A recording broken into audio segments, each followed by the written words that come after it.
마치면서 소감을 묻는 시간이 있었답니다.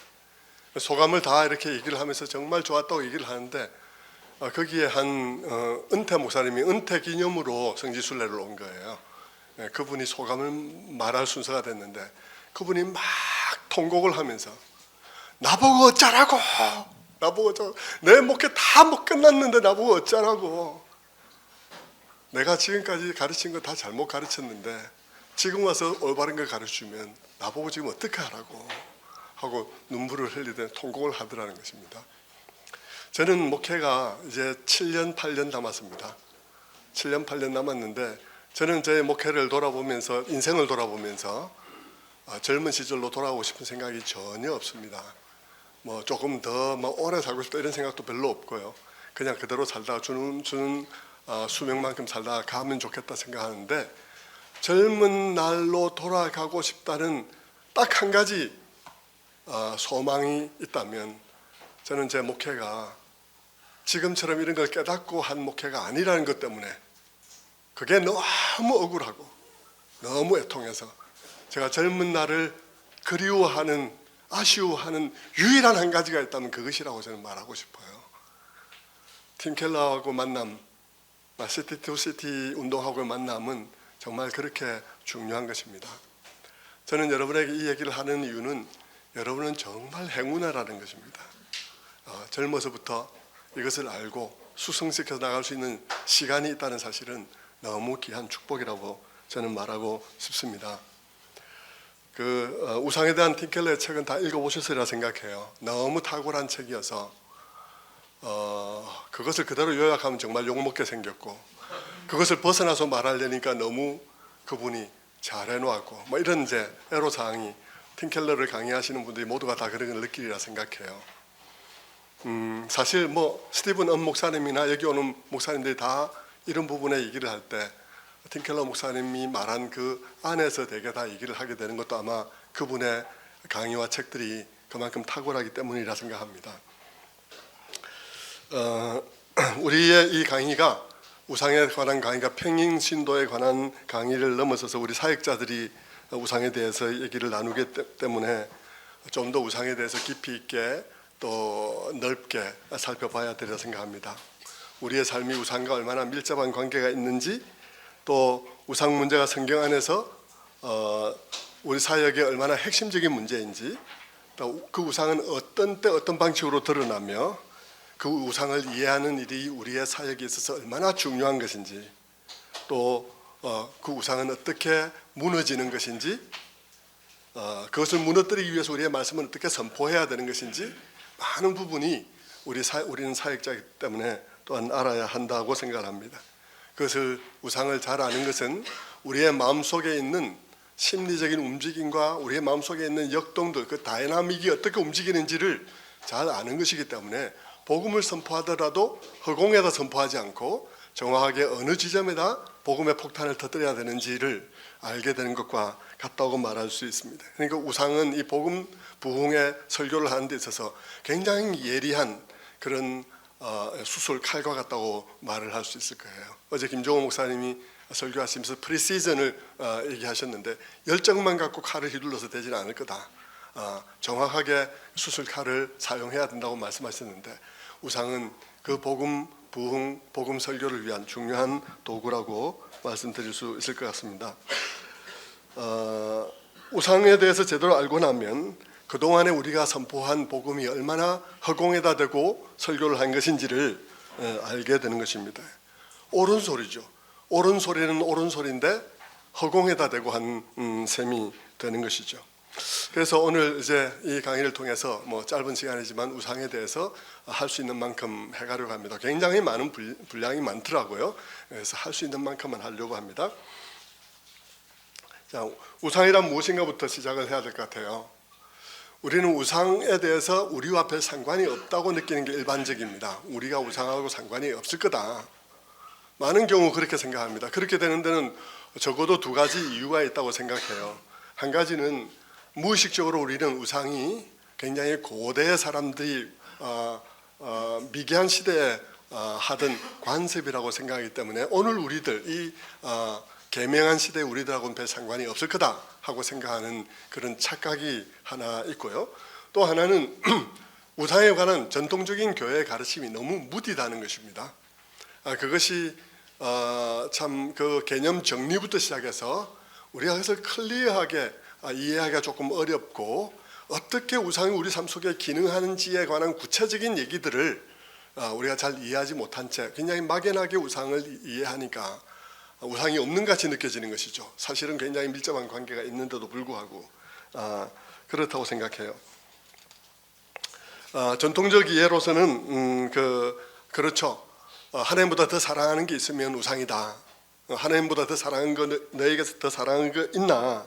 그렇게 물으면 사람들이, 여러분도 그렇습니다. 옆에 사람에게 당신이 하나님보다 더 사랑하는 게 있습니까? 우리 목회자들은 좀 비교적 영적으로 민감한 사람들이기 때문에 그렇게 물으면 억지로라도 생각에 내리라 생각합니다. 평신도끼리 당신이 하나님보다 더 사랑하는 게 있습니까? 라고 물으면 굉장히 대답하지 못한 채 하다 시간을 보내게 될 거예요. 그것은 우리의 이 개념 자체가 굉장히 기능적으로 잘 우상을 설명하고 있지 못하기 때문인 것입니다. 뭔가 이런 질문에 의해서 대답하려고 그러면 당신이 하나님보다 더 사랑하는 게 있습니까? 라는 질문에 대해서 대답하려고 하면 뭔가 내가 없다라고 말하면 위선자 같이 느껴지기도 하고, 또 때로는 그 질문을 묻는 사람이 하나님보다 더 사랑하는 게 없어요? 이래 물으면 이 사람이 지금 사람 잡으려고 드나? 뭐 이런 생각이 드는 것이죠. 그런 생각이 들어서 이 질문이 불쾌하게 느껴지는 것입니다. 하나님보다 더 사랑하는 게 있다는 게 실제 어떤 것인지 풀어내지 못한 채 사람 잡기 위한 시비를 거는 것으로 생각하는 것이죠. 성경에 보면 내 보물이 있는 곳에 네 마음도 있느니라, 그런 말씀이 있습니다. 네 보물이 있는 곳에 네 마음도 있느니라. 너가 가장 소중하게 여기는 곳에 너의 모든 마음이 가 있다는 말은 나의 모든 마음이 거기에 가 있기 때문에 그것이 나를 지배한다는 것입니다. 그게 나를 좌우한다는 것이죠. 그게 나를 좌우하고 지배한다는 것입니다.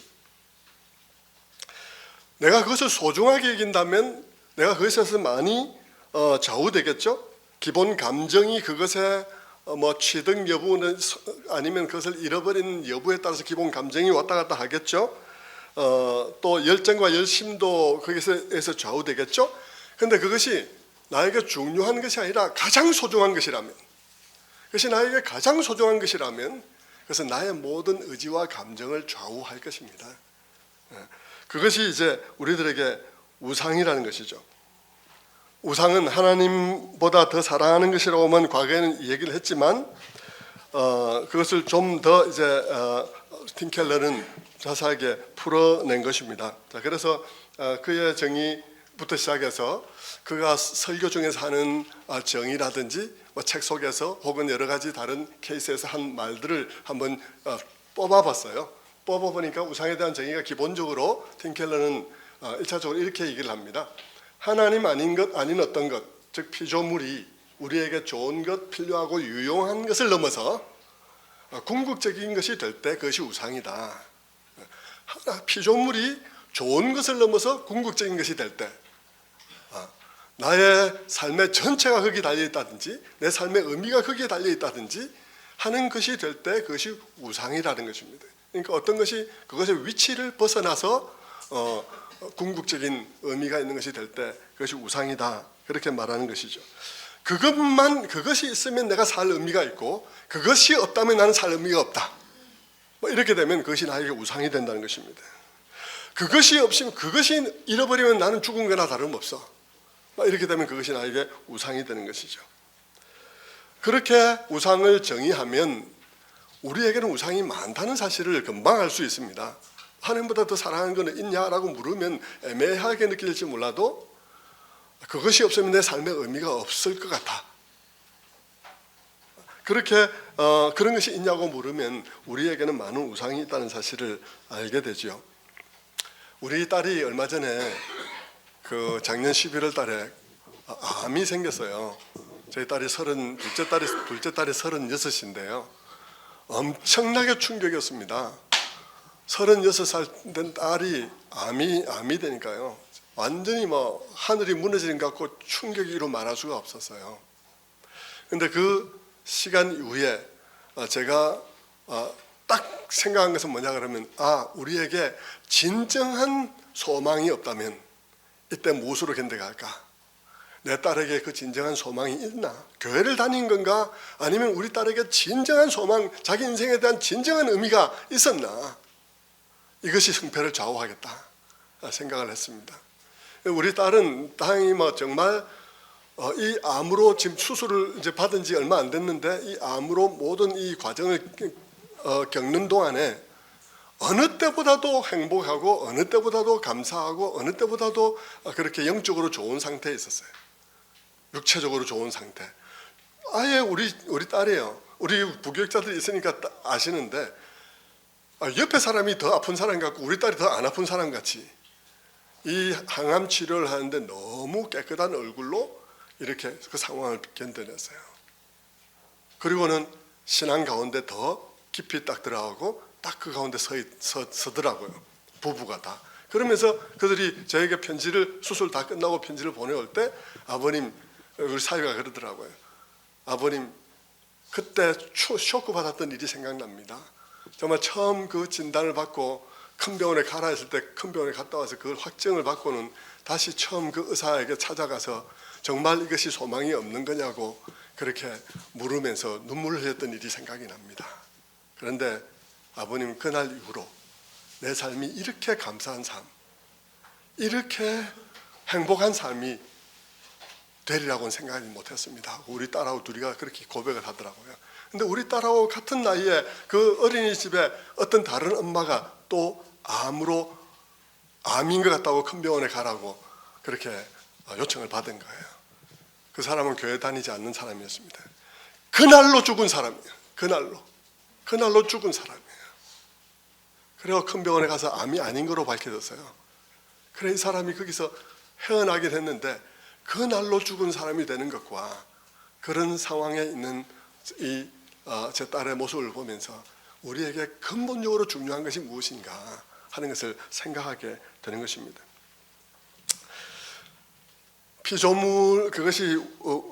피조물에게 우리의 근본적으로 맡기는 것을 우상인 이유는 삶의 가장 중요한 것을 거기에 맡기기 때문인 것입니다.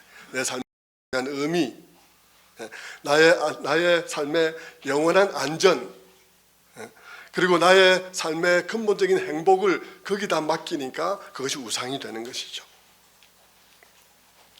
그에 비해서 기독교 신앙은 어떤 것일까요? 거기에 비해서 기독교 신앙은 보면요, 제가 이 성경을 생각나는 대로만 찾아보니까요,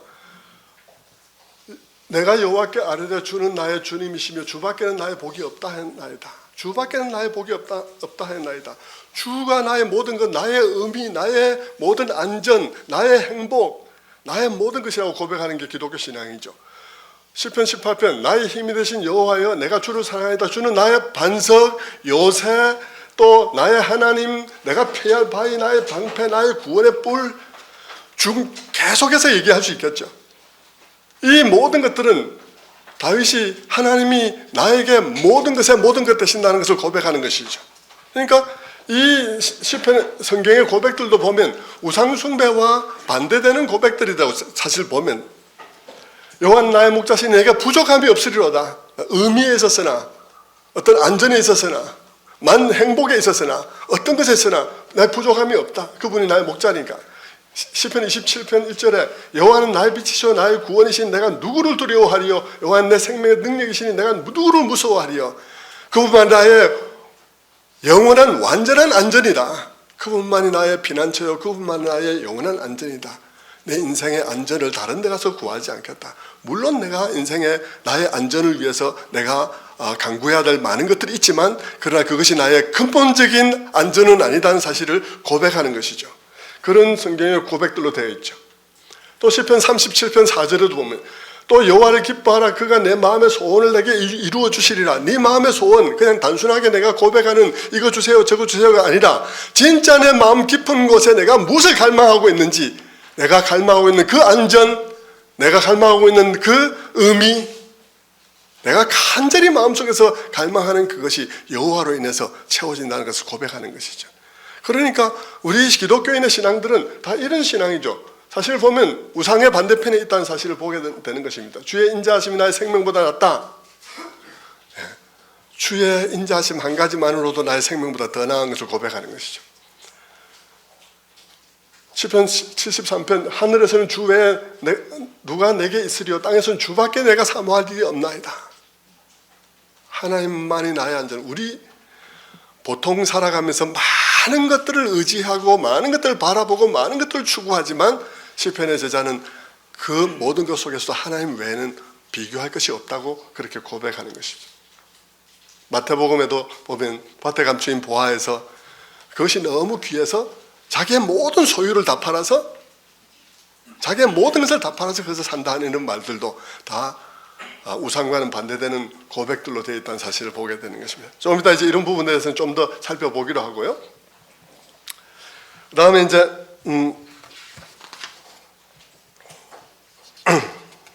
우상이 우리 삶의 행복과 의미, 가치와 정체성, 존재감, 안정감에 관해 하나님보다 더 중요한 것이라면 나에게 이런 행복과 의미와 가치와 정체성을 나에게 갖다 주는 것이라면 우상은 좋은 것일 수밖에 없다는 것입니다. 본질적으로 좋은 것일 수밖에 없다는 것입니다. 나쁜 것, 흉측한 것 그런 것이 아니라 좋은 것일 수밖에 없죠. 왜냐하면 우상은 우리에게 이러한 것을 가져오는 것이기 때문인 것입니다.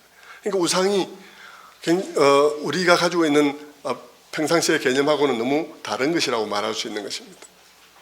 우상은 외견상 흉하거나 나쁜 어떤 것이 아니라 좋은 것일 가능성이 훨씬 더 많다.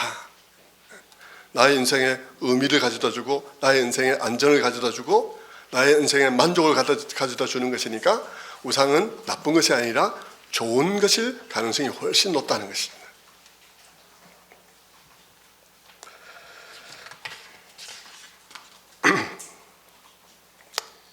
훌륭한 경력, 거기도 매달리게 되면 그것이 나에게 우상이 될 수도 있는 것이죠. 자녀나 가족 같은 경우도 우상이 될 수 있고 훌륭한 배우자, 그다음에 뭐 그런 여러 가지가 다 될 수 있으리라 생각합니다. 자, 아브라함에게 이삭을 바치라고 하신 것, 그 얘기도 팀 켈러가 그의 책에서 얘기를 해요.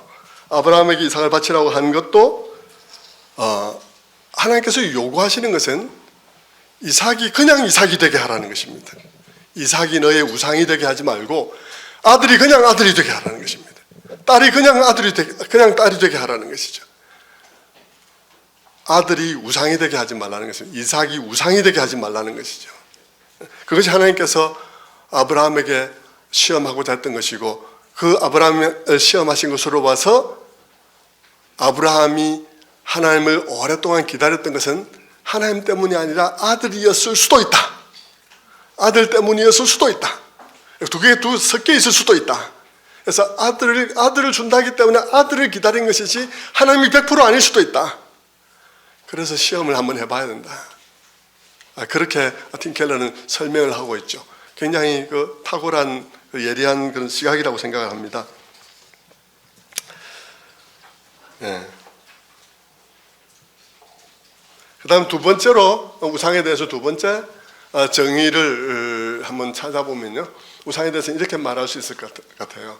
하나님에게서만 기대할 수 있는 것, 하나님만 주실 수 있는 것을 줄 거라고 기대하며 우리가 바라보는 무엇이다. 하나님만이 주실 수 있는 것. 행복은 여러 가지가 우리에게 행복을 줄 수 있지만 진정한 행복, 안전도 우리에게 여러 가지 안전이 있을 수 있지만 진정한 안전, 그런 궁극적인 안전, 궁극적인 행복은 하나님만이 주실 수 있는데 그것을 하나님 아닌 다른 무엇을 바라볼 때 그것이 우상숭배다 하는 것입니다. 근본적인 우리 인생의 근본적인 가치, 우리 인생의 근본적인 의미 하나님 안에서만 있죠. 다른 데는 부분적인 의미들이 있을 뿐이죠. 부분적인 의미가 있는 것들에 대해서 우리가 하나님만이 주실 수 있는 궁극적인 의미, 영원한 가치를 기대한다면 그것이 우상이다 라고 말하는 것입니다. 피조물은 그것을 줄 수가 없겠죠. 피조물이 어떻게 궁극적인 것을 줄 수가 있겠습니까? 피조물은 줄 수가 없을 것입니다.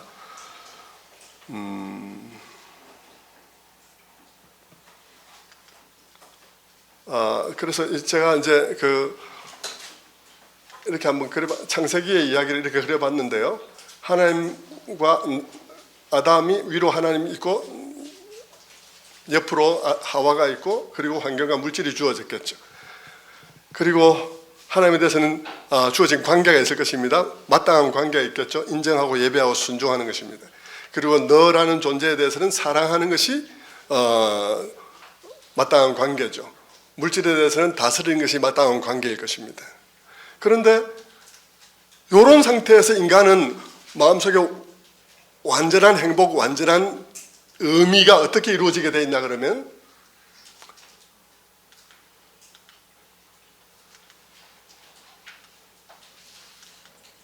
원래 이렇게 이루어지게 되어 있죠.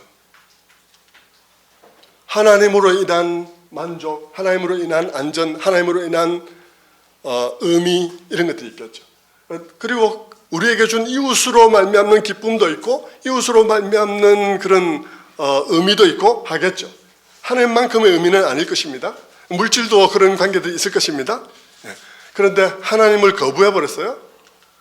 하나님을 거부해버리니까 거기에 공허함과 두려움이 찾아오게 된 것이죠. 자, 이제는 내 삶의 의미와 내 삶의 안전을 확보할 수단이 두 개밖에 없습니다. 어떻게든 이 두 개를 극대화해서 나의 안전과 나의 의미를 찾아야 되는 상황이 된 것이죠. 그래서 그것에 매달리니까 너를 더 많이 가지기 원하고 물질을 더 많이 가지기 원합니다. 이런 갈망이 근본적으로 무엇을 가져옵니까? 그것이 근본적으로 관계의 변화를 가져오는 것이죠. 하나님을 배반하고 보이나요? 안 보이나요? 나도 잘 안 보여요. 안 보이죠? 네. 보입니까? 네. 그래서 사랑의 관계가 집착의 관계로 바뀐 것이죠. 그리고 다스림이 종노릇으로 바뀐 것입니다. 그래서 이것이 우상숭배, 처음부터 우상숭배가 이렇게 시작된 것이죠. 좀 이따가 이제 우상숭배가 성경 전체의 이야기라는 사실을 다시 하게 될 텐데 그때 이 이야기를 다시 하게 될 것입니다. 우상에 대한 세 번째 정의를 또 팀 켈러의 얘기들을 통해서 또 살펴볼 수 있을 것 같습니다. 우상에 대한 세 번째 정의는요, 팀 켈러가 어거스틴의 이야기를 인용을 하면서 disordered love라 그렇게 정의를 합니다. disordered love. 무질서한 질서가 파괴된 사랑이다. 혹은 그냥 글자 그대로 순서가 뒤바뀐 사랑이다. 순서가 뒤바뀐 사랑이 죄고 순서가 뒤바뀐 사랑이 우상숭배라는 것입니다. 그래서 이것도 상당히 우리에게 유용한 그런 컨셉인데요. 우상숭배가 왜 참 우리를 어렵게 만드냐 그러면 세 번째, 네 번째 사랑해도 될 것을 첫 번째로 사랑하는 것입니다. 세 번째, 네 번째 사랑해도 되는 것을 첫 번째 사랑하다 보니까 내 삶이 다 뒤틀리는 것이죠. 죄는 최우선적인 위치를 주어야 할 것에 그 위치를 주지 않고 두 번째 위치를 주어야 할 것에 첫 번째 위치를 주는 것, 이런 것들이 다 죄인 것이죠. 실제로는 우리는 뭘 어긴 것만 죄로 생각하는데 실제로 이런 것도 다 죄인 것입니다. 그래서 우리에게는 중요한 것이 사실은 많습니다. 직업생활하면 직업생활의 전문성 중요합니까? 안 합니까? 직업생활의 전문성은 중요합니다. 우리에 맡겨진 일을 더 잘하는 것 중요하죠. 중요합니다. 성공하기 원하는 게 잘못됐습니까? 아닙니다. 괜찮습니다. 가족을 사랑하는 게 틀렸나요? 맞습니다. 괜찮습니다. 틀린 게 아니죠. 하지만 문제는 우상의 요구 때문에 그것이 첫 번째가 된다는 것이 문제인 것입니다. 그래서 우상의 요구 때문에 직장에서의 성공이 나의 우상이 되면 가족에 대한 사랑과 관심이 저 뒤로 밀려버리는 경우들이 생긴다는 것이죠.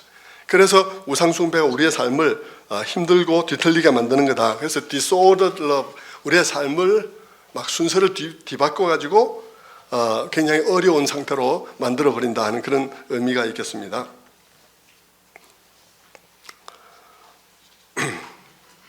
그래서 덜 중요한 걸 위해서 더 중요한 것이 희생되어지는 이런 결과를 가져오니까 상당히 어려워지는 것이죠.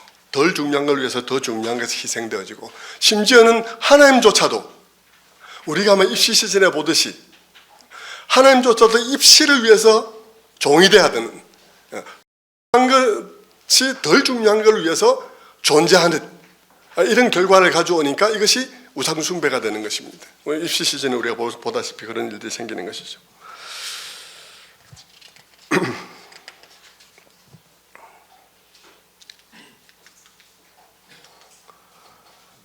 그래서 원래는 좋은 것인데 과도하게 원하고 과도하게 의존함으로써 그것이 기능적으로 우리들에게 하나님이 되게 한 것입니다. 기능적으로 하나님이 된다는 말이 우리가 잘 친숙하게 돼야 될 개념이라 생각해요. 돈은 하나님이 아닙니다. 그러나 돈에 우리가 매달릴 때 돈은 기능적으로 우리들에게 명령하고 기능적으로 우리들을 좌우하는 거예요. 그래서 그것은 하나님이 아님에도 불구하고 하나님 같은 파워를 갖는 것입니다. 그래서 그것이 기능적 신이에요. 그래서 우상은 기능적인 신입니다. 결코 신이 아니지만. 왜 이리 덥죠? 실내가? 거기도 덥습니까? 껐어요? 너무 더운 것 같습니다. 예. 예.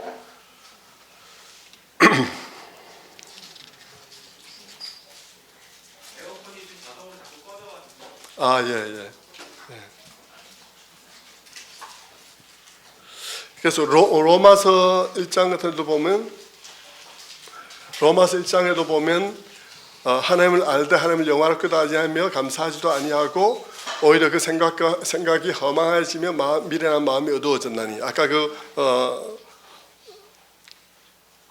창세기 얘기를 가지고 말씀드린 것처럼 그 생각이 허망해지고 마음이 미련해지고, 그래서 그들이 결국 피조물을 경배하는 상태에 갔다고 이렇게 얘기를 하게 되죠. 경배하는 상태에 가게 됐다. 이 로마서의 얘기도 창세기에서 아까 제가 그린 그 그림처럼 그렇게 설명을 하고 있는 것입니다.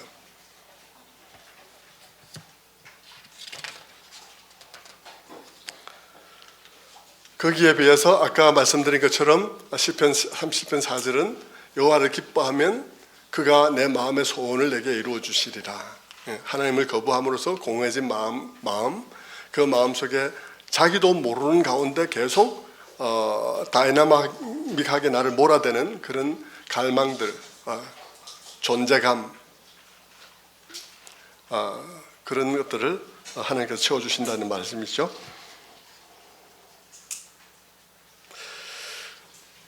저는 우리의 가치, 우리의 존재가 인정받는다는 느낌 누구나에게 다 필요한데, 그것을 무언가에 의존하고 누구나 무언가에 의존하고 살아갑니다. 그런데 저는 이 우상을 공부를 하면서 여러 사람들을 생각해 봤어요. 이지선 자매 같은 사람은 갑자기 대학 시절에 화상을 입어서 전신 화상을 입으면 그 사람 어떻게 살아갈 수 있을까? 운동 선수들이 갑자기 신체 마비가 일어나는 그런 부상을 입으면 어떻게 살아갈 수 있을까? 성취를 위해서 열심히 달려가던 사람이 갑자기 암에 걸리면 어떻게 살아갈 수 있을까? 많은 사람들은 삶의 의미를 찾기 위해서 무언가를 새로운 것을 시도하죠. 그 중에 하나가 바람 피운다든지 뭐 이런 로맨스를 일으키는 일일 것입니다. 그런 로맨스 같은 경우에도 사실은 존재감에 관한 문제잖아요. 나 아직 안 죽었어. 나 아직도 상품성이 있는 거야. 이렇게 얘기를 하는 것이죠. 은퇴 후에 목사님들을 봅니다. 은퇴 후에 목사님을 보면 너무너무 힘들어하는 경우들도 있고요. 너무 평온하게 살아가는 사람들도 많이 있습니다. 차이가 뭘까 생각해 봅니다. 그것도 사실은 우상이라고 생각해요. 나의 역할이 나의 근본적인 의미가 되면, 그러면 은퇴해서 나의 역할이 없으니까 죽은 목숨이 되는 것이죠. 그 사람은 그 상황을 견딜 수가 없는 것입니다. 그러나 역할을 했지만 그 역할이 가장 중요한 것이 아니었다면, 하나님이 가장 중요한 것이었다면 은퇴 이후에도 내가 역할을 이제는 다 마쳤으니까 내려놓고 그냥 순탄한 마음으로 살아갈 수 있다고 생각해요. 이지선 자매 얘기를 조금 전에 했었는데요. 이지선 자매가 전에 언제 기독신문에 그렇게 자기 이야기를 썼더라고요. 자기가 정말 절망 속에서 헤매다가 자기가 정말 다시 공부를 하면서 미래를 꿈꾸게 된 이유 중에 하나가 설교를 듣는 가운데 자기의 정체성의 변화가 왔다는 것입니다. 자기의 정체성의 변화가 오니까 나의 정체성이 나의 외모에 있지 않다. 나의 모습이 나의 정체성이 아니다. 하나님께서 나를 어떻게 사랑하셨는지에 관해서 정체성을 발견하니까 자기 일어설 수 있더라는 것이죠. 그런 것들이 우상숭배하고 관련돼 있는 문제인 것입니다.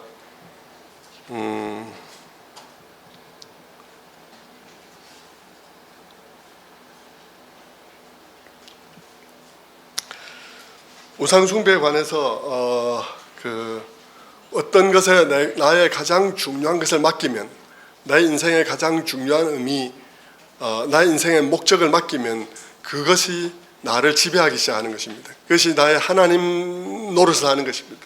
그래서 나를 좌우하게 되는데요.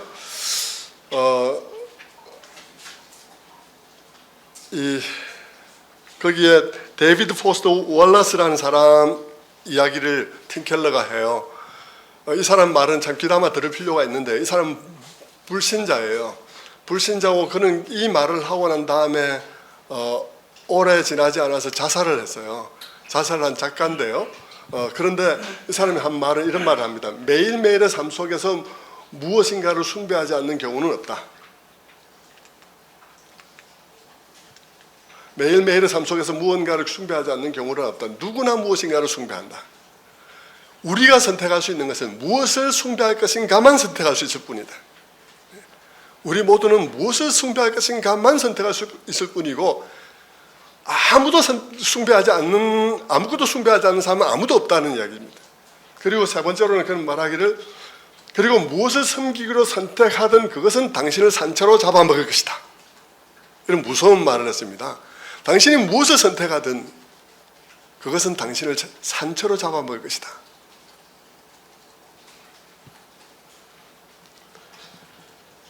부지런히 무엇인가 내 인생의 의미다, 무엇인가 내 인생의 근본적인 행복이다 하고 거기에 나의 행복과 그것을 맡기는 순간 그것이 나를 산채로 잡아먹는다는 것입니다. 내가 열심히 모든 노력, 모든 시간을 다 거기다 기울여서 거기다 그 재단에다 바치는데 결국은 꽝이라는 것이죠. 그래서 내가 내 인생이 송두리째 거기에 잡아먹히고 만다는 것입니다. 그 재단에 잡아먹히고 만다. 그래서 이 사람이 한 말 중에 이런 말이 있어요. 당신이 육체적인 아름다움, 성적 매력을 당신이 상당히 숭배한다고 생각해봐라. 그래서 여성으로서 내가 미에 대해서, 날씬한 몸매에 대해서, 아름다운 얼굴, 육각에 대해서 내가 인생에 이것이 나의 그런 무기다라고 생각하고 내 인생의 의미가 여기서 나온다고 생각하는 순간 어떤 결과가 오냐 그러면 이 사람이 하는 말은 세월이 흘러서 나이가 당신의 얼굴에 나타나기 시작하는 순간부터 당신은 당신이 땅에 매장되기 전에 수백만 번의 죽음을 경험할 것이다. 당신이 땅에 매장되기 전에 수백만 번의 죽음을 경험할 것이다. 당신이 만약에 당신의 미에 당신의 모든 의미를 건다면 당신은 땅에 묻히기 전에 수백만 번의 죽음을 경험할 것이다. 그리고 만약 당신이 파워에 당신의 그 의미를 건다면, 그리고 당신의 그 모든 것을 거기다 건다면 당신은 당신의 인생의 말로에 있어서 당신이 너무 연약하다는 것 때문에 두려움을 겪으면서 죽음을 경험하게 될 것이다. 그렇게 얘기를 했어요. 그리고 당신이 지성에 당신의 의미를 건다면 당신은 살아가면서 당신이 어리석은 사람이라는 생각에 의해서 수없이 당신을 저주하게 될 것이라고 얘기를 합니다. 그런데 이 사람이 한 마지막 말은 뭐냐, 그 한 말 중에 한마디는 뭐냐 그러면 이것이 정말 나쁜 것은 당신이 그것을 숭배하는 줄도 모르고 숭배한다는 것입니다. 당신이 그것을 숭배하는 줄도 모르고 인생들이 숭배하고 살아간다. 그것이 가장 나쁜 점이다. 모르기 때문에 고칠 수도 없다는 것이죠. 그렇게 그는 얘기를 해요. 그래서 팀 켈러가 얘기하고 있는 그 우상에 관한 정의를 한 세 가지로 이렇게 세네 가지로 이렇게 얘기를 하고 나면 그 후에 당신은 당신에게 우상이 있습니까 없습니까? 당신은 우상을 섬깁니까 섬기지 않습니까? 물으면 우리는 주저하지 않고 우리 자신이 모두가 다 우상 숭배자라는 사실을 인정하게 되는 것이죠. 우리가 그것을 인정하기 쉬워야 그 다음 우상의 문제를 다뤄갈 수 있는 것입니다. 우상에 대한 개념이 명확하지 않으면 그것이 인정이 안 되기 때문에 그걸 다룰 수가 없는 것이죠. 그러니까 이 우상에 대한 팀 켈러의 정의는 우리로 하여금 우리가 어떻게 매일매일 우상을 숭배하고 있는가를 정말 잘 알게 하는 것이죠. 그렇다면 우리에게 우상이 있는지 없는지를 어떻게 아나 하는 것입니다. 우상이 있는지 없는지 어떻게 아나? 팀 켈러는요, 절대 이런 것을 물어봐서 알 수 있지가 않다는 것입니다. 물어서 아는 게 아니라는 겁니다. 당신 우상 숭배하냐고 물으면 아무도 그렇다고 대답할 사람은 없다는 것이죠. 그러나 실제로는 우상 숭배를 한다는 것입니다. 그래서 이런 문제는 물어서 되는 것이 아니라 그 사람을 관찰해야 된다.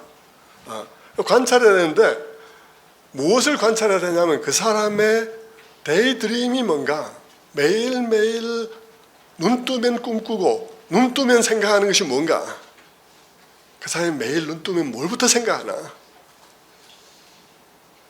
그런 걸 보면 안다는 것입니다. 요전에 주일날에 그 강남의 학원에 아이들 좋은 자리 차지하게 하려고 학부모들이 주일 아침 일찍 가서 학원 앞에 줄 서가지고 아이들 자리 잡아주는 것들 보도된 적이 있죠. 부모가 나서서 학원에 자리를 잡아주는 정도 되면 그 사람의 행동을 보면 그 사람이 우상이 뭔지를 안다는 것입니다. 매일매일 뭘 생각하는지를. 데이드림을 봐라. 그 다음에 그 사람의 나이트메어를 봐라. 그 사람이 무슨 악몽을 봐라. 그 사람이 자기 인생을 살아가면서 뭘 제일 두려워하고 있나? 어떤 상황이 되는 것이 그 사람에게 최악의 악몽인가? 하는 것을 생각해 보라는 것입니다. 그러면 그 사람은 그것을 피하는 데 온 힘을 다 기울일 것이고 거기에 모든 것이 매몰되어 있을 것이다. 그래서 그 사람의 나이트메어를 봐라. 세 번째로 그 사람의 문제 감정, 특별히 통제 불가능한 문제 감정을 봐라. 그래서 어떤 때 그 사람의 통제 불가능한 문제 감정을 봐라. 또 점잖던 그 사람이 어떤 순간에 망가지는지, 조용하던 그 사람이 어떤 때 폭발하는지, 화를 자주 내는데 특정 상황에 집중되어 있다면 그 사람의 우상은 거기에 있을 가능성이 높다는 것이죠. 그렇게 우상을 보라고 말을 합니다. 그리고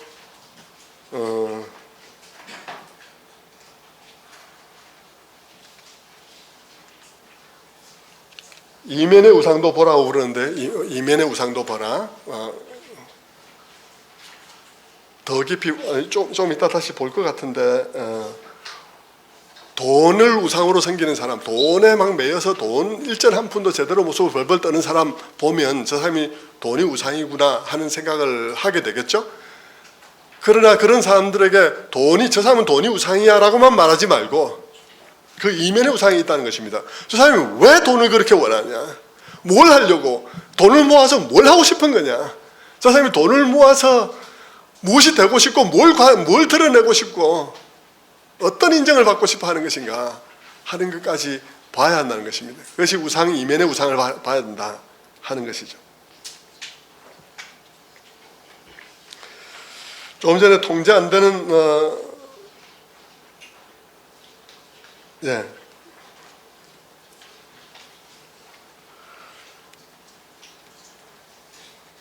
그래서 이제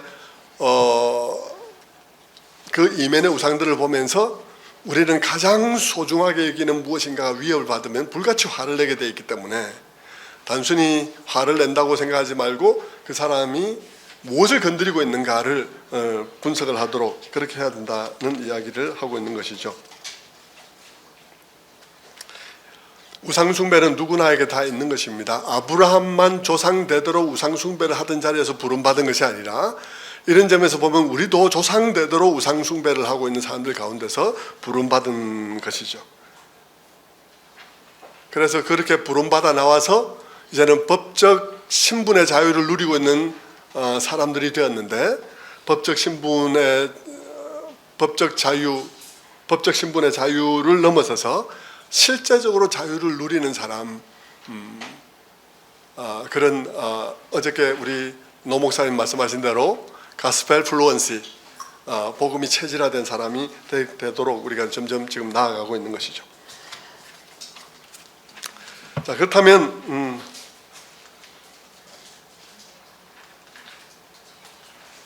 우상의 문제를 제대로 아는 것이 왜 중요한가? 이런 문제들은 이제 우리 사역자들이기 때문에 더욱더 생각해야 되는 부분이라고 생각합니다. 평신도들은 앞에까지만 얘기를 하면 될 것 같은데요. 우리 사역자들은 우상의 문제를 제대로 아는 것이 왜 중요한가? 저는 이것을 근본적인 이유와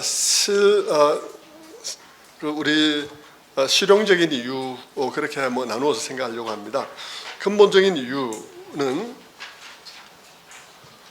우상은 많은 죄 중에 하나가 아니라 모든 죄의 근본이요 뿌리이기 때문이다. 모든 죄가 있는 곳에는 우상이 있다는 얘기입니다. 죄가 있는 곳에는 우상이 있다.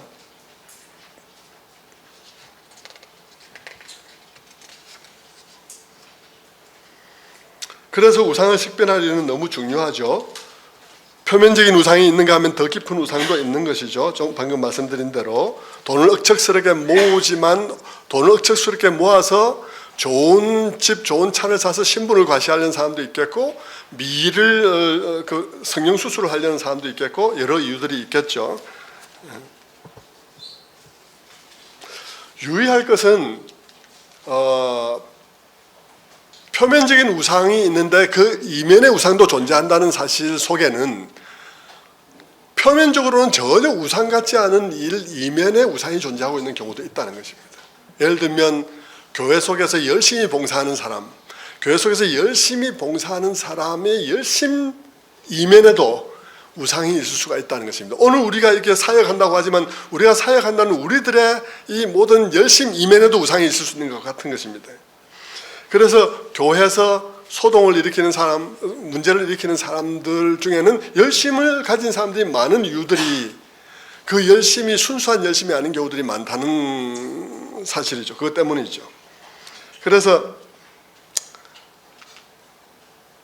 표면적 우상과 이면적 우상을 잘 봐야 되고, 갈라디아서 5장 21절에 보면 헛된 영광을 구하여 서로 노엽게 하거나 투기하지 말지니라. 교회에서 일하는 사람들에 관한 얘기입니다. 교회에서 일을 하는 사람들에게 열심히 일을 하지만 헛된 영광을 구해서 네 이면적인 동기가 헛된 영광일 수 있다 하는 사실을 여기서 말해주고 있죠.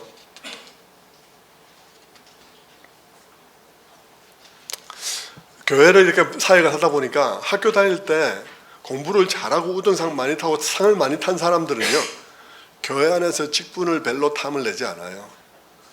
직분을 별로 탐을 내지 않음으로써 교만하게 무시를 하는 것이죠. 저는 볼 때 교만하게 교회 직분들을 아주 교만하게 무시함으로써 자기를 높이는 것입니다. 나는 그런 것에 신경 안 써. 그런데 학교에서 우등상 한 번도 못 타본 사람 또 그 교회 직분을 너무 또 탐하는 것입니다. 그래서 그걸 가지고 학교에서 내가 눌렸던 것을 거기서 커버하려고 하는 경향들도 또한 많이 있는 것 같아요. 그래서 열심히 하는 사람, 이렇게 하는 사람이 저렇게 하는 사람이나 어떤 종류의 우상을 섬기는 경우들이 많다는 것입니다. 그래서 우리가 늘 보면서 감안을 해야 되겠다는 것이죠. 목사들도 그렇죠. 목사가 되려는 데에는 우상을 위해서 목사가 되려는 사람들이 있을 수 있습니다. 우리 가운데 없겠지만 있을 수 있습니다. 저의 경우에도 사실 저 다 버리고 온다고 생각을 했거든요. 저는 고등학교 때 신학을 하려고 마음 먹고요. 그리고 신학을 위해서 직장 생활을 했습니다. 저는 상과대학 출신인데요. 그래서 일부러 일반 대학을 가서 직장 생활을 5년만 하리라 성도들의 삶을 내가 애환을 이해하는 사람이 돼야 되겠다 생각을 하고 5년만 하려고 하는데 10년을 하게 됐어요. 10년을 하면서 해외 주재원 생활을 마지막에 한 4년을 하게 됐는데요. 80년대 해외 주재원, 지금도 해외 주재원은 뭐 직장 생활에 꽂히지만 80년대 해외 주재원은요, 우리나라 전체에서 해외에 나가서 주재원, 공무원이든 아니면 상사 주재원이든 코트라든 주재하는 사람들의 인원이 불과 몇천 명 되지 않았을 때입니다. 그런데 거기 가서 거기서 해외 나가서 생활을 하게 됐어요. 그래서 가족들과 같이 생활하는데 회사에서는 1년에 한 번씩 파리 기준으로 온 가족이 보름 동안 여행할 수 있도록 경비를 대줬어요. 그래서 80년대에 저는 온 가족 애들 꼬맹이들 데리고 30몇 개국을 돌아다녔습니다. 그리고 제가 국내에 들어왔죠. 국내에 들어와서 제가 이제 모든 생활을 다 처분하고 이제부터는 궁피 받으라도 그냥 살아가는 거다.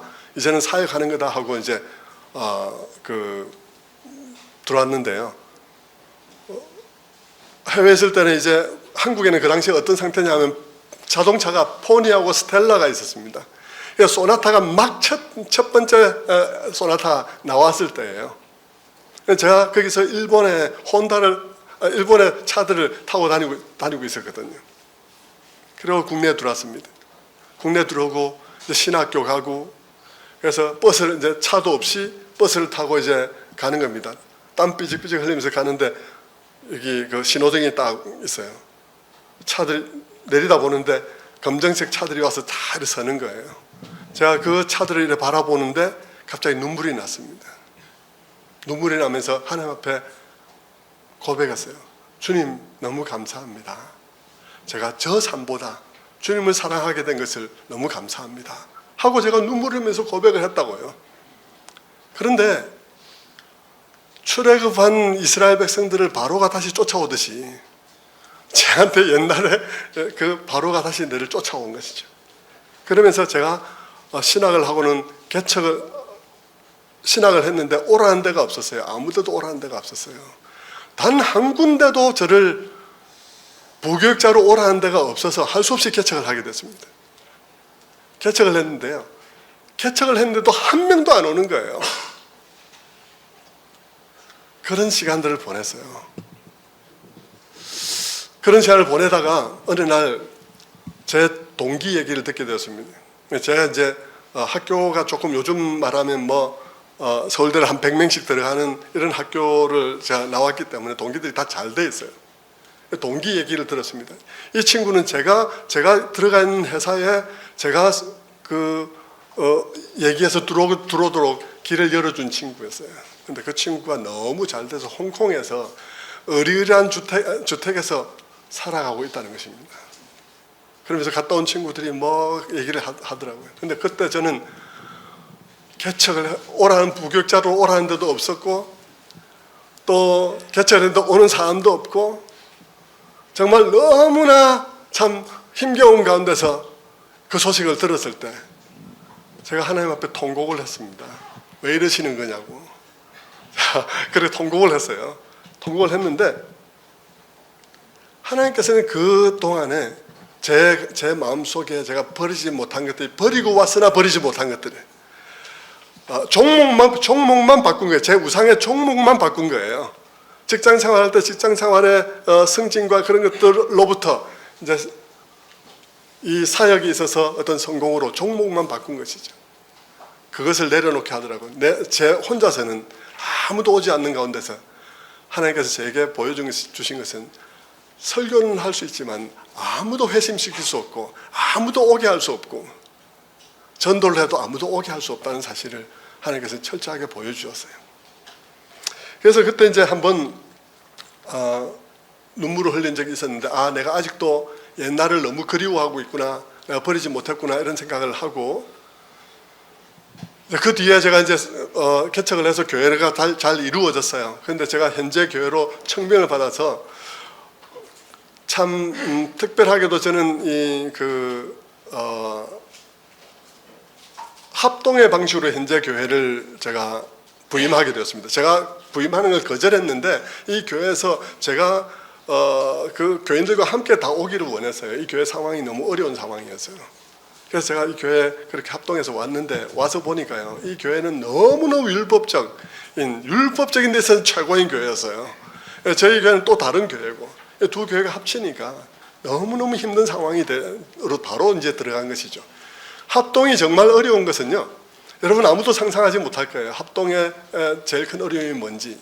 합동하면요, 예배드린 첫날에 당회해가지고요, 교회 모든 직분자들을 반을 잘라야 됩니다. 재정부장을 한 명을 잘라야 돼요. 성가대 지휘자를 한 명을 잘라야 돼요. 유치부장 한 명 잘라야 됩니다.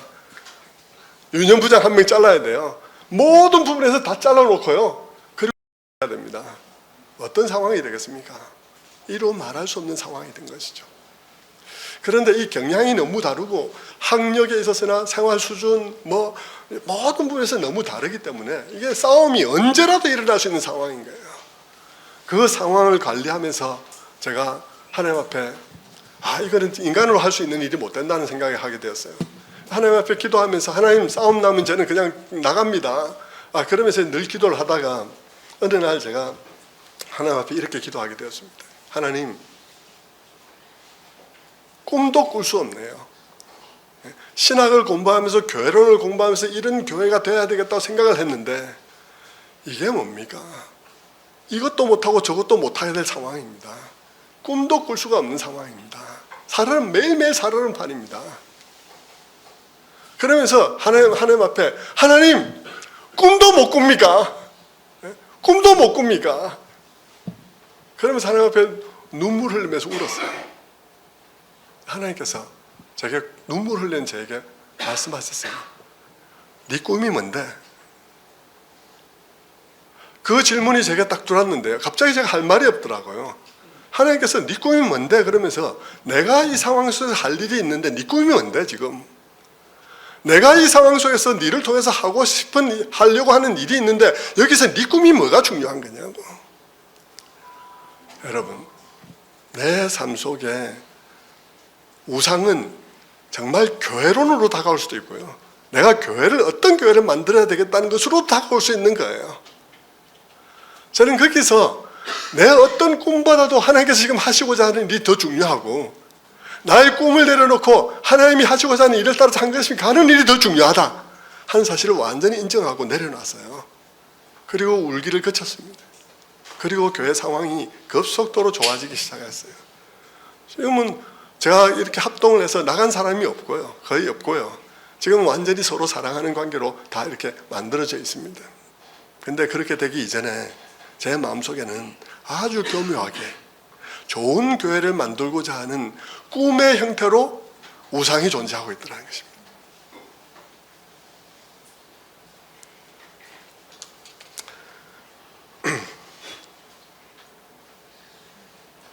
여기서 이제 이면적 우상에 관한 얘기를 했는데요, 표면적 우상, 이면적 우상 얘기를 했는데, 표면적 우상에 대해서 우리가 좀 유의할 것이 있습니다. 표면적 우상은 기본적으로 좋은 것입니다. 좋은 것이기 때문에 돈이든 뭐든 좋은 경력이든 뭐든 좋은 것이거든요. 기본적으로 좋은 것이기 때문에 그것을 내동댕이 치거나 버려야 될 종류의 것이 아닙니다. 표면적 우상은 그저 그렇게 버려버릴 것이 아니라 좋은 경력이 그냥 좋은 경력이 되게 하는 게, 그것이 나의 우상이 되고 나의 근본적인 것이 되게 하지 않고 좋은 것이 그냥 좋은 것이 되게 하면 되는 것이에요. 그 제자리로 놓으면 되는 것이지 버려야 되는 것이 아니에요. 돈도 표면적 우상이잖아요. 돈도 제자리로 돌려놓으면 되는 것이지 돈이 나에게 우상이 되게 하지 않는 일이 중요한 것이죠. 자녀도 그렇습니다. 자녀를 버릴 문제가 아니죠. 자녀를 자녀되게 하는 것, 자녀를 그냥 자녀되게 하는 것. 사역도 내게 우상이 되지 않고 사역이 그냥 사역되게 하는 것. 그런 것이 이 표면적 우상입니다. 그래서 그 표면적 우상을 갖다 내버려야 될 그런 종류의 것이 아니라는 사실을 우리는 잘 기억할 필요가 있겠습니다. 자, 이과 관련해서 버나드 로렌스의 하나님을 사랑하는 4단계라는 그 말을 소개하고 싶습니다. 하나님을 사랑하는 성숙한 단계에 관한 이야기인데요. 하나님을 사랑하는 가장 유치한 단계는 나를 위해 나를 사랑하는 것, 나를 위해서 나를 사랑하는 사랑의 내 단계가, 나를 사랑하는 내 단계가 나를 위해, 이제 이 얘기를 왜 하냐 그러면 우상숭배 중심에는 자기 사랑이 있습니다. 우상숭배의 가장 중심엔 자기 사랑이 있죠. 그런데 자기를 사랑하는 가장 고급한 자기 사랑이 뭔가를 지금 보려는 것입니다. 자기 사랑의 가장 저급한 단계는 나를 위해 나를 사랑하는 거예요. 나를 위해 나를 사랑. 이거는 아주 유치하고 정말 이 어린애들과 같은 것이죠.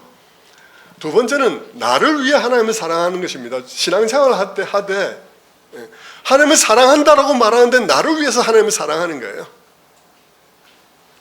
하나님을 사랑한다 하지만 나를 위해서 사랑하니까 결국은 내가 우상숭배고 하나님은 종인 것이죠. 나를 위한 것이니까. 그리고 세 번째로는 하나님으로 인해서 하나님을 사랑하는 것입니다. 하나님에 대해서 인해서 하나님의 아름다움을, 조나단 에드워드가 말하는 그 하나님의 아름다움, 그런 아름다움을 깨달음으로 인해서 하나님을 사랑하는 것이죠. 그리고 마지막으로는 하나님 때문에 나를 사랑하는 단계. 하나님이 나를 사랑하셨기 때문에 나는 비록 부족하지만 나는 나 자신이 싫을 수도 있지만 그러나 하나님이 나를 얼마나 사랑하시는지를 알면서 나를 사랑하는 게 되는 것. 이런 단계들이 우상숭배와 바른 자기 사랑을 구분해서 보여주는 것이죠. 저는 이것이 거의 에덴 동산에서의 모습과 같다고 생각해요. 에덴 동산에 선악과가 있는 모습하고 같다고 말할 수 있습니다. 에덴 동산에 있는 모든 과일들 누리되 선악과를 그대로 둔 채 누려야 되죠. 그것들을 나를 사랑하되 하나님을 인정하고 하나님이 나를 사랑한 그 사랑을 기억하면서 나를 사랑해야 되는 것처럼, 하나님이 나를 얼마나 사랑했는지를 알기 때문에 나를 사랑해야 되는 것처럼 에덴 동산도 그와 같은 것이라 생각해요. 연결되는 이야기라고 생각합니다. 여러분의 교재에 있는 우상의 4가지 범주 표가 나와 있죠. 이면적 우상에는 4가지 범주 이렇게 나뉘어서 보통 얘기를 합니다. 안일의 우상, 인정의 우상, 통제의 우상, 권력이나 힘을 우상으로 삼는 경우. 거기에 보면 표를 보면 금방 다 이해할 수 있는데요. 안일의 우상을 숭배하는 사람이 기꺼이 지불해야 되는 대가는 생산적인 삶을 희생할 각오가 되어 있어야 되고요. 그리고 이런 사람이 정말 싫어하는 것, 피하고 싶은 것은 스트레스 받는 것, 다른 사람이 자기에게 요구하는 것, 이런저런 말하는 것 싫어하죠. 그리고 주변으로부터는 당신 왜 그래 무심해? 라는 이런 소리 듣기 쉬운 그런 삶을 살아가는데 이렇게 이제 쭉 나누어 놨습니다. 그래서 우리의 마음속에 안위를 원하든지 인정을 원하든지 통제를 원하든지 권력을 원하든지 하는 이런 기본적인 욕구들이 표면적 우상을 이용해서 우리들의 삶을 왜곡되게 한다는 사실을 우리가 이해해야 되겠습니다. 인정의 우상 우리 모두 다 가지고 있잖아요. 우리도 나누어 보면 우리 목회자들 다 인정의 우상에 굉장히 시달리고 있다고 생각이 됩니다. 저 자신도 그렇고요. 팀 켈러도 그렇더라고요. 팀 켈러도 그의 설교를 보면 한번 그런 얘기를 하더라고요. 팀 켈러는 늘 팀 켈러도 다른 사람이 뭐라 말하는지는 별 상관하지 않을 수 있는데 아내가 뭐라 말하는 데는 너무 영향을 받는 거예요. 팀 켈러가. 그래서 팀 켈러는 꼭 아내에게 잘했다는 얘기를 듣고 싶어하는 면이 자기에게 있대요. 그래서 설교를 마치고 집에 돌아갈 때면 항상 아내에게 교묘하게 묻는다는 것입니다. 오늘 내 설교 어땠어? 이렇게 물으면 너무 직접적인 물음이니까 그렇게 묻지 않고 오늘 예배 어땠어? 이렇게 묻는 것입니다. 오늘 예배 어땠어? 그렇게 물으면 좋았어? 오늘 예배 어땠어? 그러면 괜찮았어? 그렇게 몇 차례 물으니까 마침내 사모님이 정색을 해서 팀 켈러에게 말했습니다. 여보, 왜 나한테 그걸 자꾸 묻는 거야? 내가 인정하고 안 하고 무슨 상관이 있어? 그건 당신하고 하나님하고 관계 문제 아니냐? 하고 얘기를 하더라는 것입니다.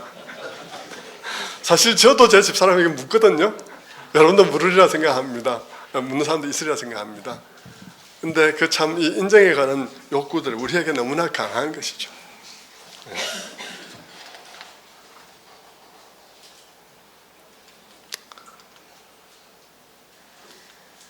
우상의 문제를 제대로 아는 것이 중요한 이유 두 번째는 우상 숭배는 누구도 예외가 없기 때문에 우리 목회자들이 이것을 알아야 되는 이유는 우리 교인들이랑 우리 자신을 포함해서 누구도 여기엔 예외가 없기 때문인 것입니다.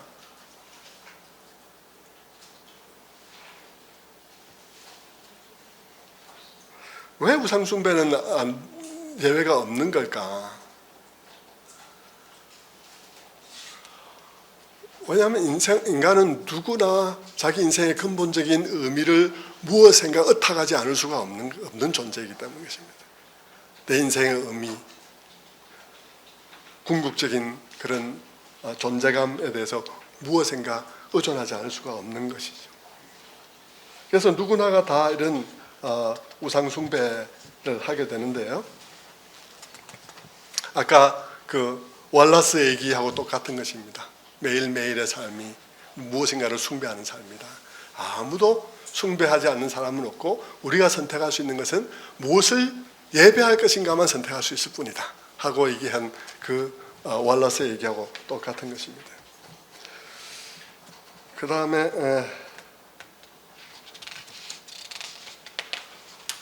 조금 시간이 많이 가서요.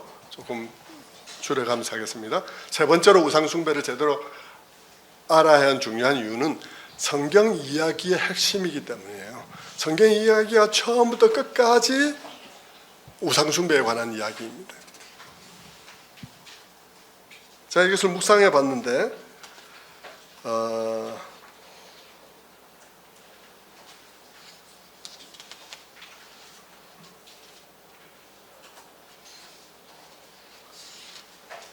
네.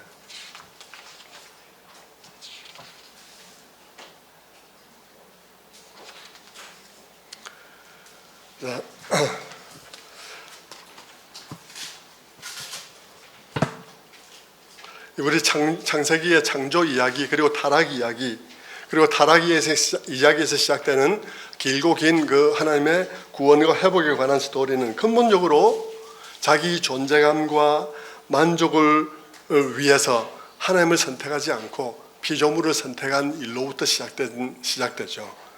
그래서 그런 선택으로 말미암아서 disordered love, 가장 이 순서들이 사랑해야 될 대상들의 순서가 바뀜으로 말미암아서 삶이 전체적으로 뒤틀려버린 그리고 계속해서 더 뒤틀려가는 그런 삶에 대해서 그것을 회복시키려는 하나님의 이야기가 성경의 이야기이죠. 그래서 우리의 성경에 그런 것을 보면 우리의 현재 고통은 하나님께서 굳이 벌을 줘서가 아니라 우리 자신들이 사랑해야 될 대상들의 순서를 다 뒤바꿔 놓음으로써 그런 사랑을 계속해 감으로써 계속해서 엉켜들어 갈 수밖에 없다는 것이죠. 하나님께서는 이렇게 우리에게 뒤틀려진 삶, disordered love 속에서 살아가는 우리들의 삶을 바로잡아 놓기 위해서 개입하시고 되돌려 놓으시려는 분이 하나님이신 것입니다. 그 이야기가 성경에서 계속 나오는 것이죠. 그 이야기를 우리는 성경서에서 보게 되는데요. 첫 번째는 이제 창세기 선악과 얘기입니다. 선악과 얘기를 보면 성경 전체가 우상 숭배 이야기라는 사실 우리가 알아야 될 그것을 아는 것이 중요한 것은 설교자서 우리가 성경 전체가 그것이라고 말하게 되면 우리는 그 문제를 피해갈 수가 없는 거예요. 항상 그 문제를 다룰 수밖에 없는 것이죠. 그래서 성경 전체가 우상으로 보면 전부 다 우상 이야기라는 사실을 아는 것이 굉장히 중요한 것입니다. 창세기 선악과 이야기, 먹음직하고 보암직하고 지혜롭게 할 만큼 탐스럽기도 한지라 하는 그 얘기 하나만 하더라도 벌써 이 말 속에 우상 숭배가 들어있다는 사실을 알 수가 있습니다. 나의 지혜로움, 나의 만족, 나의 그런 미적인 만족, 배부름, 그다음 지혜적인 만족, 이런 모든 의미, 이런 것들을 피조물에서 찾고 있다는 사실을 우리가 알 수 있죠.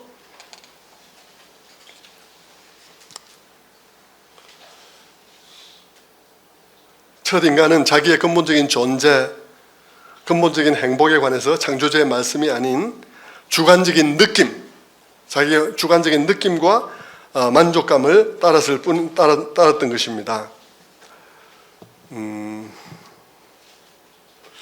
그래서 우상숭배는 우리들에게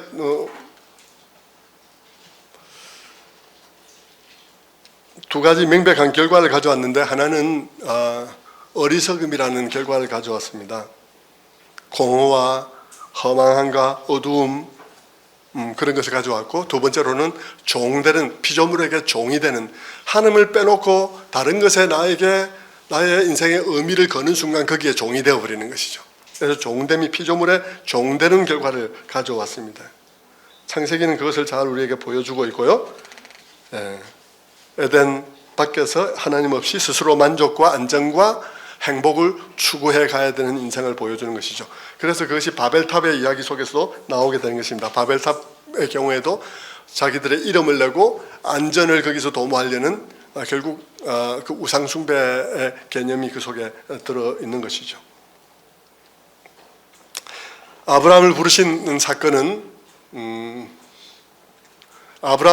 사건은 그런 상황 속에서 들려온 반전의 소식인 것입니다.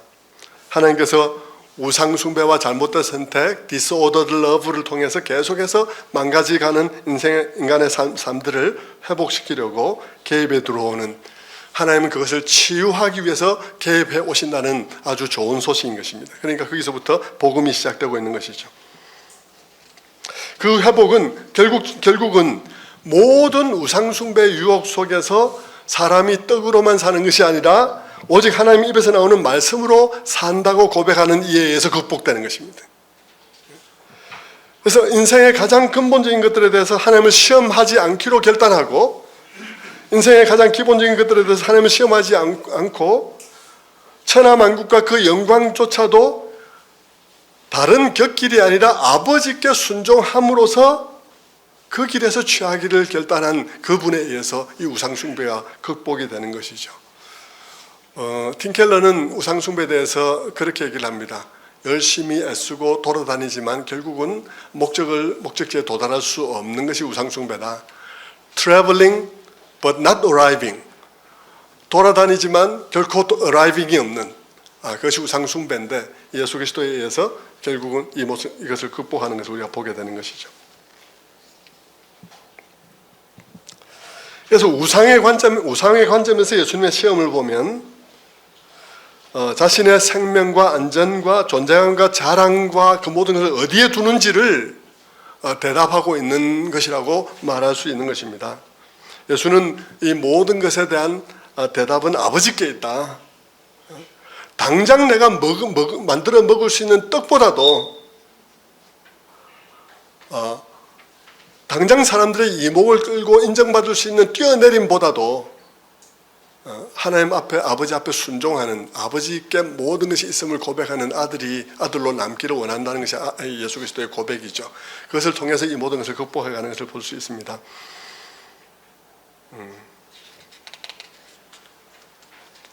다음 출애굽기 같은 경우에도, 출애굽기도 보면 출애굽 상황이 우상숭배, 출애굽 자체가 우상의 모양을 보여주고 있는 것입니다. 애굽의 바로왕 자체가, 그렇죠, 바로왕 자체가 처음에 출애굽기를 열면 출애굽에서 고된 노동을 하는 이집트의 그 노예들, 이스라엘 백성들의 상황이 뭐냐 그러면 바로왕이 국고성을 짓는 일에 동원되는 거예요.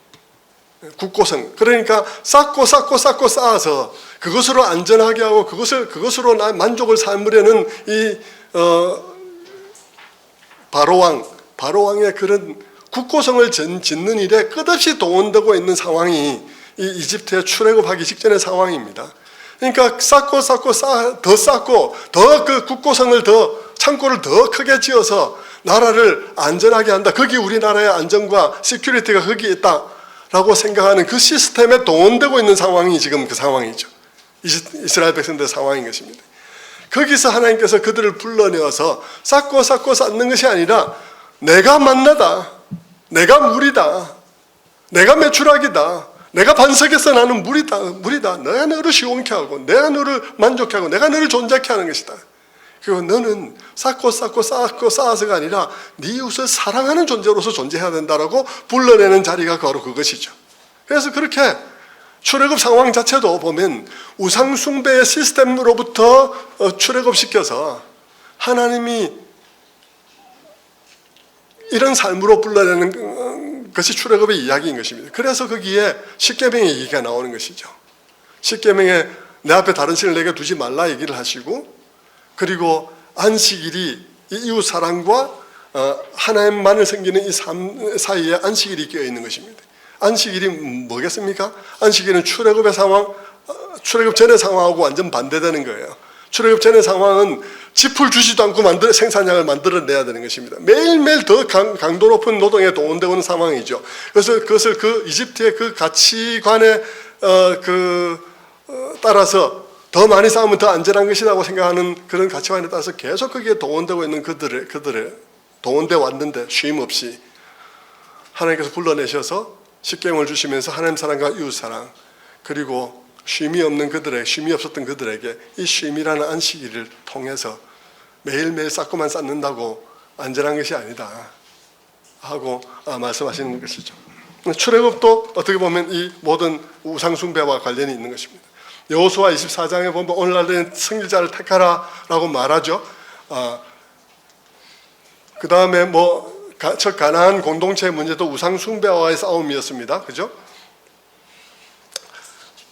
시편 아까 말씀드린 대로 그런 우상 숭배하고 다른 고백이죠. 반대되는 고백이죠.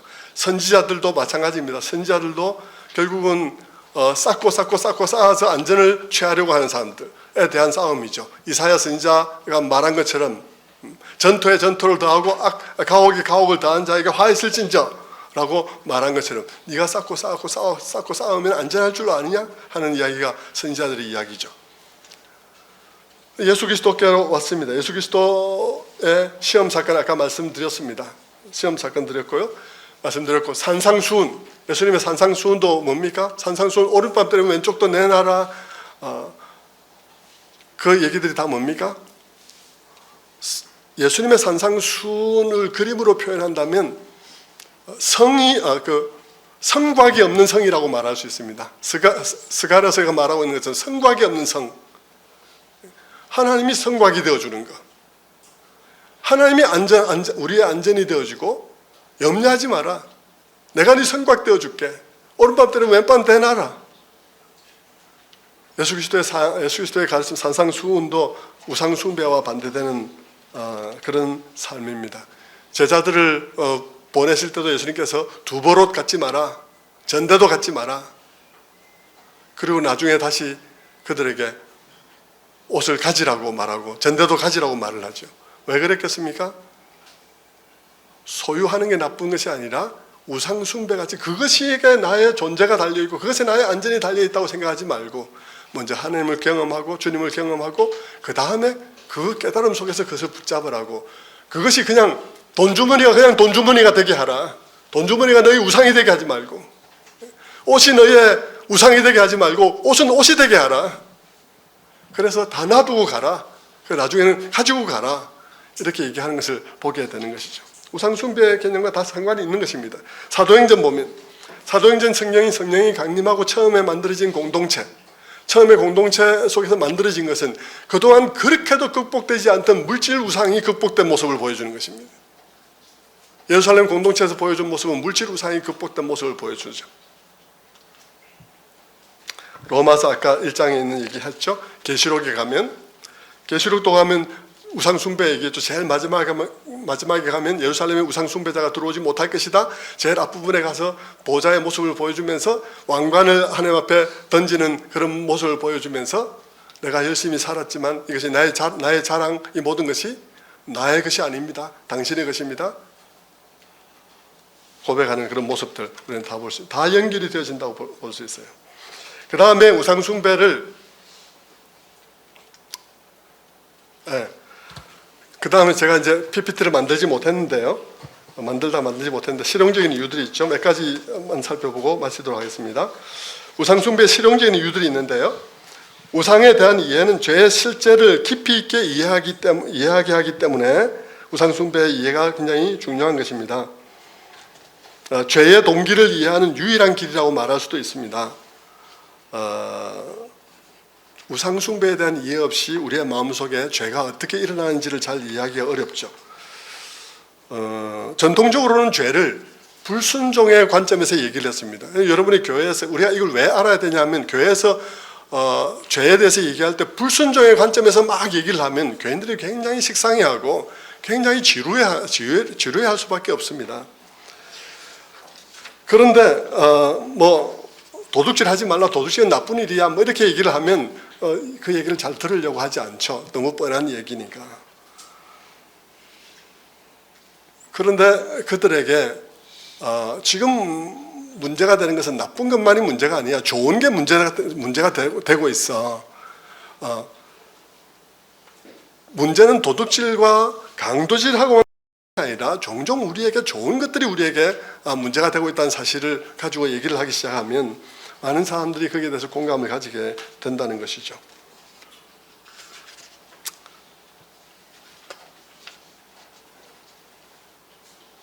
또 전통적으로 우리는 죄에 대해서 얘기할 때 거룩하신 하나님 앞에 우리는 너무 부족한 존재라고 말을 하면 너무 뻔한 얘기이기 때문에 사람들이 거기에 대해서 별 감동을 보이지 않는 것입니다. 그러면 사람들이 막 핸드폰 보면서 말씀을 잘 안 듣게 되겠죠.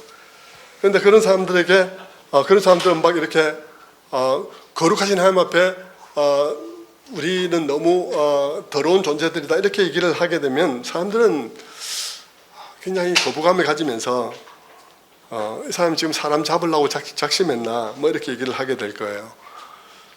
팀 켈러는 그 설교하는 가운데 그런 얘기를 하더라고요. 어떤 영문과 교수님이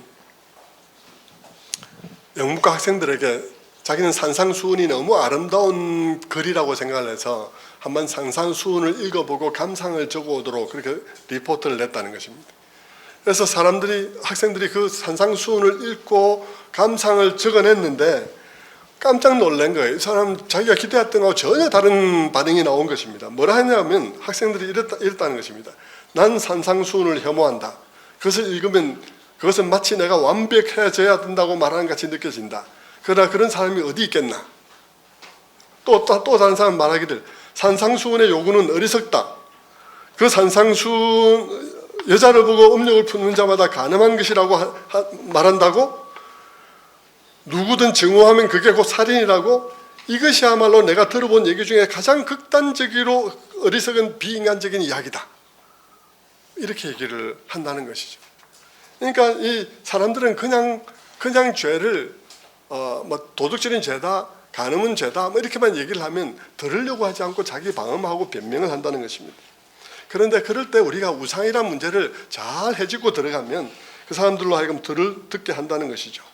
두 번째로는 이 문제가 해결되지 않으면 인간의 삶은 망가진 삶, 만족감이 없는 삶, 험한 삶에서 벗어날 수 없기 때문인 것입니다. 우상의 문제를 해결하지 않으면 우리의 삶은 쉼이 없는 삶이 됩니다. 복음은 아까 여유라고 얘기를 했는데 우상의 문제가 해결이 안 되면 인정받는 인정의 재단에 혹은 성공의 재단에 쉼 없이 나를 갖다 바쳐야 되기 때문에 우리 인생은 쉼이 없게 되겠죠. 네.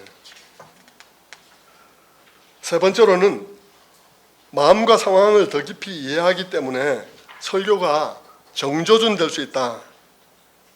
그렇게 말할 수 있겠습니다. 세 번째로는 마음과 상황을 더 깊이 이해하기 때문에 설교가 정조준 될 수 있다. 쭉쭉 나가서 네 번째로는 사역의 렐러번스를 가질 수 있다. 올바른 상황에 맞는 목회적 조언과 또 상황에 맞는 그런 설교를 할 수 있다는 것입니다.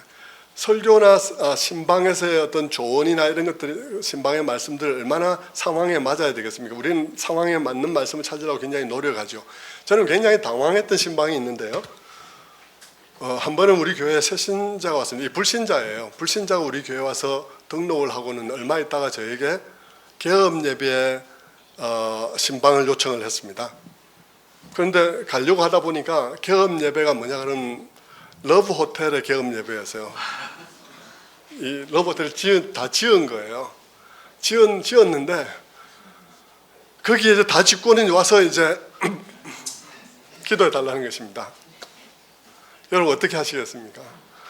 자, 상황을 제가 생각해 봤어요. 상황을 생각해 보니까 가면 어디에 앉아서 예배를 드려야 될지 일단 그부터 시작해서 손님 맞는 거기서 예배를 드려야 되는지부터 시작해서 방금 건물을 다 지었으니까 한번 봅시다 하고 봐야 될 거 아니겠습니까?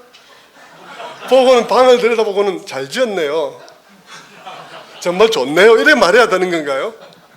정말 난감한 상황인 거예요. 정말 난감하죠. 그래서 제가 그 주간에 엄청 기도했습니다. 이 새신자인데 불신자잖아요.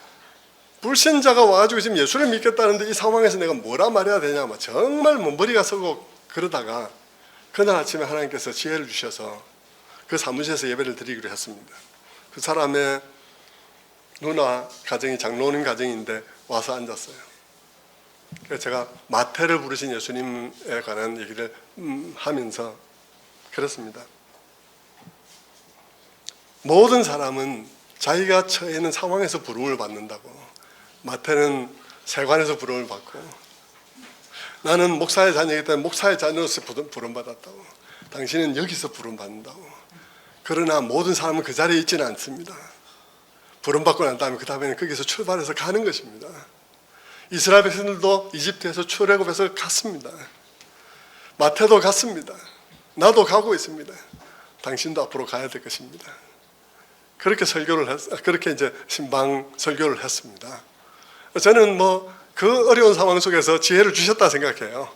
그렇게 해서 그분은 지금도 신앙생활 열심히 하면서 어떻게든 그걸 팔아보려고 애를 쓰는데 지금 안 팔리고 있는 그 상황이에요.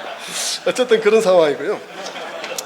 네, 설교의 렐러번스를 이제 이 우상을 알면 설교의 렐러번스를 찾는, 방금 우상하고 상관된 말씀을 드린 건 아니지만 렐러번스를 찾는 일이 우리에게 굉장히 중요한 거라고 생각해요. 그 다음에 다섯 번째로, 우리가 우리 자신의 우상을 모르면 우리의 사역 자체가 희생되고 우상에게 바쳐지는 제물이 된다는 것입니다. 요나도 요나도 그 니느웨로 보냄을 받았지만 자기 문화 속에서 자기 마음속에 스며 있는 우상이 있었습니다. 그것은 니느웨에 대한 적대감이었죠. 그 적대감이 하나님의 메시지보다 더 크니까 그 명령에 순종할 수 없었습니다. 저도 제 마음속에 우상이 해결되지 않았을 때는 교묘하게 제 자신의 어떤 비전을 섬기는 사람이었을 것입니다. 그런데 이 문제가 해결이 안 되면 제일 나쁜 것은 뭐냐면 수많은 세월 수고했지만 하나님을 위한 수고가 아니었다는 것입니다. 그래서 굉장히 어려운 것이고 세월이 간다는 것이에요. 저는 이 야곱의 이야기를 좀 드리고 싶은데요. 야곱의 이야기를 보면 야곱의 이야기 길게 있죠. 긴 이야기가 야곱의 이야기가 기록되어 있는데 나중에 이제 그 요셉을 잃어버리고 요셉은 애굽의 총리 대신이 되어 있습니다. 총리 대신이 되어 있고 이제 베냐민도 보내라 해서 베냐민을 보내는 문제로 고민을 하잖아요. 그런데 야곱의 마음속에 비록 베델에서 우상을 다 버리고 올라왔다지만 마음속에 우상은 안 버린 거예요. 출애굽은 쉽지만 우리의 마음속에서 애굽을 꺼내는 일은 정말 어려운 일인 것처럼 그 베델에서 그 살해 사건이 일어나고 난 다음에 우상을 다 버리고 올라왔지만 마음속에 그 라헬을 향한 그 마음에 그 후손들을, 그 자손들을 향한 그 마음은 버리지 못한 거예요. 그래서 베냐민을 자꾸 안 보내잖아요. 안 보내는데 이게 저는 사역자하고 굉장히 비슷하다 생각해요. 하나님께서는 이 야곱에게 요셉도 돌려줄 계획을 이미 세우고 계시고 베냐민도 돌려줄 계획을 이미 세우고 계시고 그들이 기근을 맞아서 먹고 살 것이 없는 그들에게 양식도 줄 계획을 이미 세우고 있습니다. 그런데 여러분 상황을 한번 생각해 보세요. 야곱이 그 상황 속에서 이 베냐민에 대한 그 우상으로 베냐민을 붙잡고는 세월만 보내는 거예요. 하나님이 준비되어 있지만 이걸 붙잡고 세월을 보내고 있다고 마지막에 마지못해서 이 아이를 보내죠. 보내서 나중에 어떻게 됩니까? 보내고 난 다음에 다시 그 아이를 통해서 베냐민도 돌려받을 뿐만 아니라 죽었다고 생각한 요셉까지도 돌려받고 가족의 회복도 경험하게 되고 양식도 다시 얻게 되는 일들을 이제 맡게 됩니다. 저는 이것을 보면서 우리가 우리의 사역 속에서 우리 속에 있는 우상을 내려놓지 못하고 끝없이 거기에 매달린다면 우리의 사역의 기간이 길다 할지라도 야곱이 고백한 것처럼 험악한 세월이라고 고백하는 것처럼 그냥 우리의 많은 세월은 그냥 지나가리라 생각해요. 하나님이 예비한 것을 제대로 볼 수가 없다는 것입니다. 우리의 사역 기간 중에 많은 기간이 주님을 위해서 제대로 사역한 일이 없이 하나님께서 나에게 나의 우상을 내려놓게 하는 일만으로 나의 모든 사역의 기간들이 실제로는 채워줄 수도 있겠다. 그런 생각을 저는 해봅니다. 그렇게 하고요. 이제 3시가 됐네요. 이제 서로 좀 나눔을 가져야 되겠는데 못한 게 많네요. 우상에서 벗어난 일 그거 하나만 하고 마치도록 하겠습니다. 우상은 근본적으로 좋은 것이죠. 아까도 말씀드린 것처럼 우상은 누구나가 우상은 가지고 있습니다. 무엇을 섬길 것인가만 선택할 수 있을 뿐 우상을 안 가질 수는 없다 그랬습니다. 그리고 우상은 근본적으로 좋은 것이라 그랬습니다. 좋은 것이기 때문에 우상을 극복하는 일은 더 좋은 것으로만 극복이 되어집니다. 그냥 그것을 내려놓아라, 우상 숭배는 죄다, 그러면서 막 그렇게 호통을 치고 그렇게 해가지고는 우상이 극복될 수가 없다는 것이죠. 우상은 근본적으로 우리들에게 굉장히 좋은 것이고 필요한 것이었다는 사실을 우리가 생각한다면 더 좋은 것이 우리에게 제시되지 않고는 우리는 그것을 극복할 수가 없는 것이에요. 그 더 좋은 것은 하나님의 사랑, 우리를 향한 하나님의 끝없는 사랑이라고 생각해요. 그리고 그 끝없는 사랑 속에서 끝없는 사랑이 우리를 향하고 있고 그 사랑 속에서만 우리의 온전한 완성과 근본적인 만족과 그런 것이 있다는 사실을 풍성하게 깨달아 알게 될 때 우리의 마음속에 근본적 회개가 시작될 수 있다고 생각합니다. 어제 또 노 목사님 얘기하신 것처럼 말씀하실 때 말씀하신 것처럼 기쁨의 회개가 필요하다 그랬지 않습니까? 그냥 두려움에서 회개가 아니라 두려움으로서 하는 회개는 죄를 미워하는 회개가 아니라는 것입니다. 두렵기 때문에 회개한 것이고 처벌받을 내가 불쌍해서 회개하는 것이라는 것이죠. 그거로는 내가 회개한다고 말하고 있는 동안에도 죄는 사랑하고 있을 수 있다는 것입니다. 그런데 기쁨으로 회개는 다르다는 것입니다. 하나님의 아름다움과 그분이 나를 향한 사랑이 깊이 경험되어지고 그것이 나에게 너무 큰 기쁨이 되어질 때 비로소 나는 이것을 붙잡고 저것을 놓게 되는 그런 결과를 가져오게 되겠죠. 그래서 그런 점에서 우리 설교자들의 복음적 설교가 너무 중요한 것이라고 말할 수 있습니다. 복음적 설교가 풍성하게 행해질 때 그 속에서 하나님의 크신 사랑을 알고 그것을 알고 감격해서 기쁨으로 나의 죄를 미워하기 시작할 때 나의 마음속 깊은 곳에서 변화는 시작될 수 있을 것입니다. 저는 그런 점에 있어서 우상에 관해서 마무리를 하고 싶습니다.